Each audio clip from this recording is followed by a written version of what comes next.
Most people believe that silence is the absence of something. Silence is power. They are wrong. Silence is not empty. It never has been.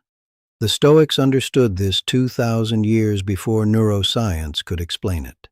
That silence is not what remains when speech stops. It is a discipline, a practice, a form of power so misunderstood that most people spend their entire lives running from it. Consider the world you live in. Every waking hour is filled. Notifications, commentary, the endless negotiation of other people's thoughts, entering your mind uninvited. You wake to noise, you sleep to noise, and somewhere in the middle, you are trying to think. The Stoics had a word for this: turba, the crowd, one of the greatest threats to a well-lived life.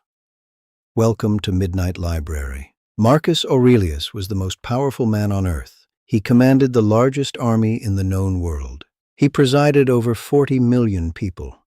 He spent years on the front lines of war, cold, exhausted, surrounded by the constant machinery of empire. And every night in the small hours he wrote, not speeches, not proclamations, notes to himself. What we know as the Meditations was never meant to be read by anyone. It was Marcus Aurelius speaking to himself, disciplining himself, in the only silence he could find. Without that private, wordless reckoning, the noise of the empire would have consumed him. This is the first Stoic truth about silence. It is not passive. It is the hardest kind of work. Epictetus understood this differently. He was born a slave, and slavery taught him that the one thing no one can take is your interior mind. He called it the hegemonikon, the ruling faculty, the part of you that decides what to do with what happens to you. Every Stoic practice begins with a moment of silence, the pause between stimulus and response. That pause is where your character lives. Then there is Seneca. He wrote more than almost any philosopher, yet he returns to the same instruction. Recede into ipse, retreat into yourself, not as escape, but as the only reliable way to hear your own thoughts clearly, beneath the noise of everyone else's opinions and fears.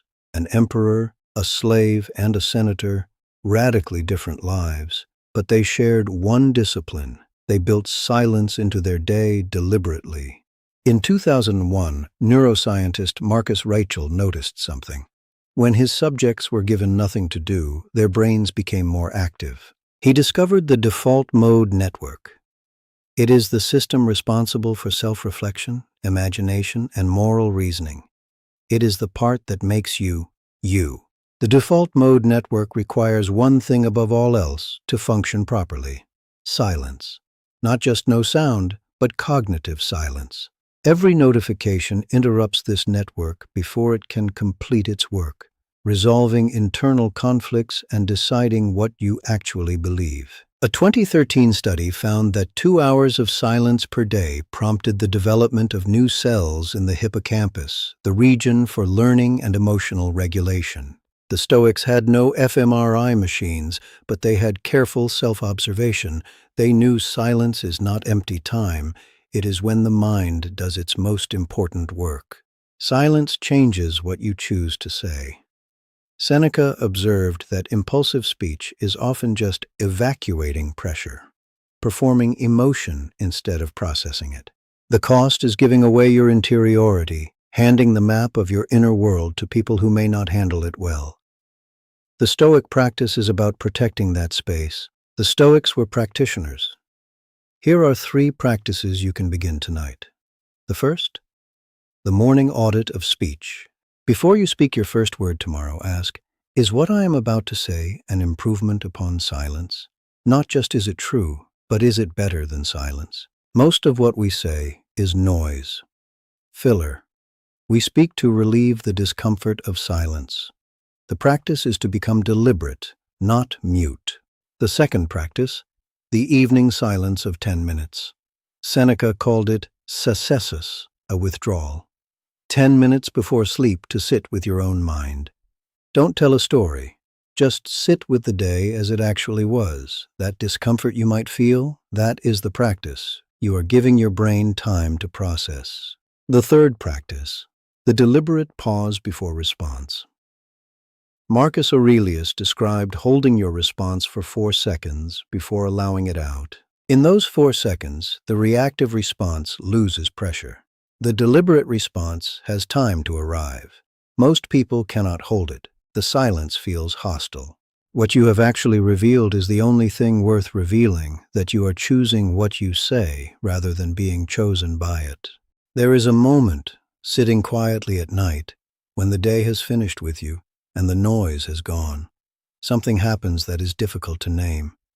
Not peace, but recognition. As though a room in your own mind has been returned to you. You think, "Oh, this is what I am like." The Stoics were trying to remain themselves, to hold on to their own minds against the world. Silence was their instrument, not their goal, their instrument. What silence gives you is not an answer. It gives you the ability to hear the question. And perhaps that is enough for tonight. Retire into yourself as much as you can. Meet those who will make you better. Admit those whom you yourself can make better. Good night.